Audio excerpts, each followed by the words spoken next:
نحمده ونصلي على رسوله الكريم اما بعد فاعوذ بالله من الشيطان الرجيم بسم الله الرحمن الرحيم رب اشرح لي صدري ويسر لي امري واحلل عقدة من لساني يفقهوا قولي۔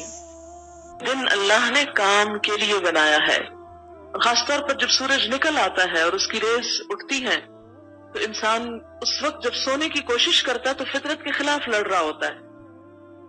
جب وہ فطرت کے خلاف جاتا ہے تو اس کا نتیجہ اس کے دل، دماغ، صحت، ہر چیز کے اوپر پڑتا ہے، اس کے رنگ، اس کی شکل، اس کی پوری ایکٹیویٹی پر۔ صبح کے وقت میں خاص طور پر اللہ تعالیٰ نے برکت ڈالی۔ نبی صلی اللہ علیہ وسلم نے ان لوگوں کے لیے دعا کی ہے کہ جو صبح کے وقت جاگیں۔ آپ صلی اللہ علیہ وسلم نے فرمایا اللہم بارک لامتی فی بکورہا، اے اللہ میری امت کی صبح میں برکت ڈال دے۔ نبی صلی اللہ علیہ وسلم کبھی کبھی دن کو استراحت کرتے، جس کے بارے میں قیلولہ کا لفظ آتا ہے۔ وَمِنْ آیَاتِهِ مَنَامُكُمْ بِاللَّيْلِ وَالنَّهَارِ، اور اس کی نشانیوں میں سے تمہارا سونا رات اور دن کے وقت۔ رات کو سونا تو سونا ہے اور دن کا سونا قیلولہ ہے۔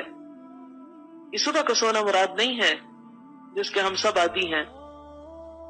حضرت عبداللہ بن عباس نے دن کے سونے خصوصاً چاشت کے وقت سونے کو ناپسند کیا، اپنے بیٹے کو اس سے بچنے کی تاکید کرتے تھے، اور وہ کہا کرتے تھے کہ دوپہر کے سوا دن کے کسی حصے میں نہیں سونا چاہیے، مگر قیلولہ دوپہر کا کھانا کھا کر سونے کا نام نہیں ہے۔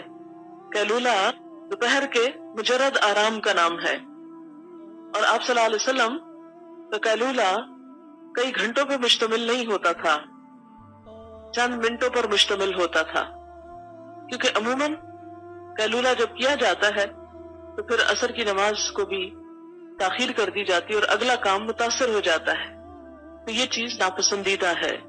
قیلولے کا بھی ایک لمٹ ہونی چاہیے، اور اگر کچھ نہیں تو خاموشی سے اگر 15-20 منٹ بھی انسان لیٹ جائے تو اس سے بھی انسان نئے سرے سے تازہ دم ہو کر مزید بہتر کام کر سکتا ہے۔ لیکن یہ خاص طور پر ہمارے گرم ممالک کی ضرورت ہے کہ دوپہر کی گرمی سے بچنے کے لیے انسان اپنے گھونسلے میں دبک جائے اور تھوڑی دیر قیلولہ کرے۔ لیکن اگر ہم اپنے جدید دور کے جو ذرائع ہیں ان سے کام لے کے اگر اپنے انوائرنمنٹ کو بہتر بنا لیں تو ہمیں اس کی ضرورت کم ہوگی، کیونکہ دن کا جو میجر حصہ کام کا ہوتا ہے وہ پھر ہم محض کھانے کے بعد آرام کے بعد چائے، اور چائے کے بعد بس پھر ایسے ہی وہ دن سلپ ہو جاتا ہے ہاتھ سے۔ آپ صلی اللہ علیہ وسلم نے کھانا کھاتے ہی سونے سے منع فرمایا ہے، یعنی فوراً کھانا کھا کے لیٹنے سے منع فرمایا ہے، فرمایا کہ یہ دل میں قساوت اور سختی پیدا کرتا ہے، یعنی غفلت پیدا ہوتی ہے اس سے، دل میں تو بیماریاں بھی پیدا ہوتی ہیں۔ اگر ہمارے کھانے اور نیند کے انداز درست ہو جائیں تو ہمارے کام کرنے کی رفتار کئی گنا زیادہ بڑھ جائے۔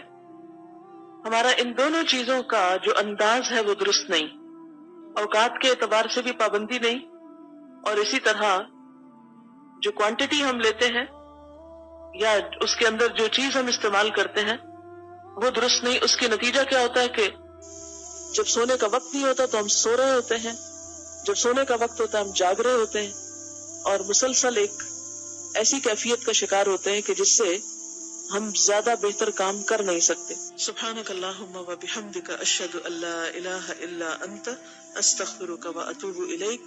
السلام علیکم و رحمۃ اللہ وبرکاتہ۔